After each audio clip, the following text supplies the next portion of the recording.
A lot of installs that we see go straight around the head, straight to the temple, right straight through the back, just like this. So what that's going to do is it's going to give you a very flat kind of lump, and all of that length is going to land in the bottom in like a straight line. So it's not going to have a lot of movement. It's going to be very obvious. It's not going to blend with the natural hair. So we like to utilize what I call a teardrop placement system. So with our weft, our OG weft being 15 inches, if you were to just try and slap it on right here, it's basically all the way to the hairline, right? And you'd have to cut it down significantly. We don't need you to do that. We don't want you to do that. So what you do is you take your weft, you dip it down a little bit lower past the occipital. You utilize a teardrop. When you look down at an aerial view, now your parting is looking like a teardrop and not a U shape.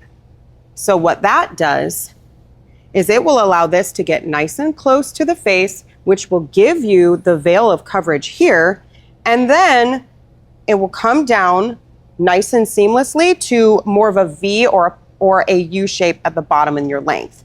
So you're going to be able to get more coverage. It's going to lay a lot nicer at the bottom. So this is going to be fantastic for our clients that really like that angled look, more of a U shape in their length or even a V shape. If you install this way, it's going to work with you and you have a lot less cutting that you have to do. So oftentimes with installs, the very front is kind of ignored.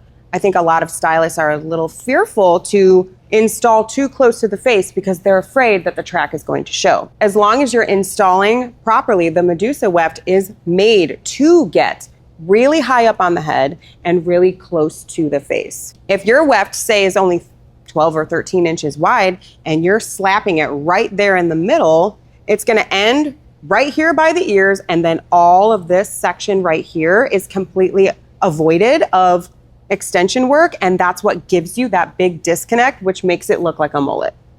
But if you utilize the teardrop and you utilize our wider OG, you can get closer to the face, and then this will come right here, and you can even blend this into like a money piece fringe situation, and it changes the entire look. So don't be afraid to go higher on the head and closer to the face. Drop that down in the back for a teardrop and you will get the most perfect seamless install.